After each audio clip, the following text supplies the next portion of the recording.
Kapag brownout or blackout or mayroong power outage or hindi gumagana yung water pump ko sa labas, ay ganito yung daloy ng tubig sa amin.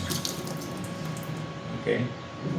Yan lang ang pinakamalakas. Yung bugwa kanina nakita nyo sa pag-open ko ng faucet ay galing yun sa pressure ng dati ko pinaanda. So ganun yan. Ganyan lang. Ang daloy ng tubig. Malakas siya pag 8 o'clock in the morning. Kaya naisip ko maglagay ng backup booster pump dito sa ilalim ng aking kitchen sink. Panoorin nyo ang video nito para mag-guide ko kayo paano ito gagawin. Una sa lahat, mag-subscribe muna kayo sa aking channel para suportahan ito. You may also join this channel as a member to avail of exclusive perks like priority in comments reply and early access or exclusive access to some videos for members only. You can also help fund some projects here by sharing super thanks. Wow! Kung ganito ang inyong faucet sa kitchen sink, retractable siya, yung nozzle niya. Sa dulo nito, sa ilalim, may dalawang hose para sa hot and para sa cold. Pero dito sa Pinas, hindi naman uso yung hot and cold sa residential houses. So, nangyari, pure cold, di ba? So, you can switch the bulb here, dito, at saka dito para sa ibang, para sa pagpili sa dalawang hoses or dito sa gitna para sa dalawa. Then i-open, di ba? Ganun siya. Now, ang isa doon, pwede natin i-connect sa booster pump. So, isa lang, okay? Para kung walang power outage, yung normally yung ating water pump sa labas, so, dadaan pa rin yung tubig sa kabilang hose. Pero yung hose na kinabit natin sa water pump, dadaanan pa rin yun ng tubig kahit ang ating booster pump, yung backup booster pump na nilagay natin sa ilalim ng kitchen sink ay naka-off. Kasi impeller lang yun doon eh.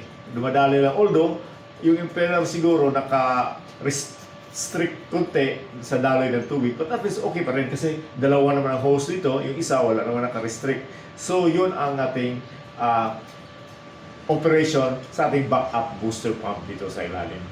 So ito yung dalawang hose, itong isa at saka itong isa nakakonect dito sa ating angle bulb. Now, ang gagawin ko is tatanggalin ko tong isang valve dito at dito ko i-connect yung pump. So ito, ang hose na ito, dadaan na sa pump. So yun lang, kasimple ang gagawin natin. Diba? So ito na-set up ko na. Doon ang power supply. I use my other power supply kasi yung original adapter nitong aking pump ay nasira na. So ginamit ko yung 24 volts na 5 ampere na power supply. Then kinukunik ko dito sa aking air switch box para safety. So yan ang situation. Then ito yung aking pump. Ang aking pump ay very familiar. Kung nakita nyo yung mga previous videos ko, ito yung ginamit ko dati sa aking shower. Then sa ngayon tinitransfer ko dito kasi mas importante dito ang tubig sa ating kitchen sink kaysa doon sa shower kasi kahit wala ito, dumadali pa rin naman ang ating shower doon sa loob ng bathroom. Okay, so sa ngayon naka-on na yan, naka-auto siya. Then, ang ating connection, yung out niya, dito na. Natin kinuha sa may ating bulb angle. Then, angle bulb. Then, ang connection, ang isa sa mga hose sa ating kuan ay dito. Dito natin kino-connect sa out ng ating pump. Ang isang hose ng ating faucet ay dito pa rin. So, kaya, kung magpapadaloy ng tubig, meron pa rin ito kahit hindi yun umandar.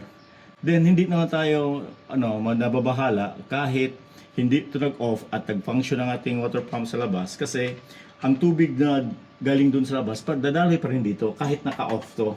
Then impeller lang naman yan, so iikot din ng impeller pag dumadalo yung tubig dito pataas. In case of brownout or hindi gumagana yung ating water pump sa labas tulad ng ilang araw na nakalipas. So, gagamitin natin to. Okay? So, try natin.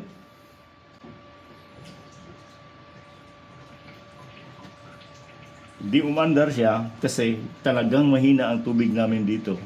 I have to put this into manual. So, ang tune ng tubig, dumadaloy na, di ba? Kung i-off ko, umandar pa rin yung motor sa ilalim at namatay siya ngayon. Now, kung i-start ko ulit, nahihirapan siya. Tingnan nyo. Kasi ganun kahina ang tubig sa amin dito pag 9 o'clock lang ng umaga. Malakas na siya pag 8 o'clock. So, I have to put this in manual.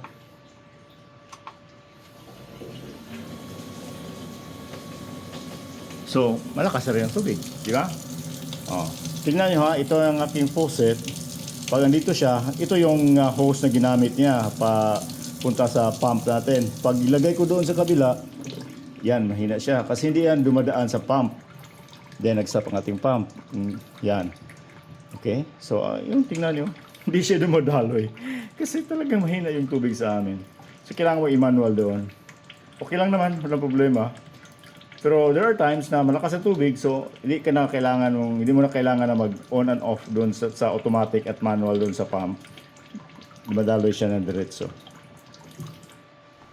By the time na mag-power outage, may brownout, so hindi yun aandar ang ating water pump sa labas, pwede natin gamitan ng power station ang ating pump kasi maliit lang ito, kayang-kaya sa ating power station. So meron pa rin tayong tubig dito na makukuha ang dadaloy.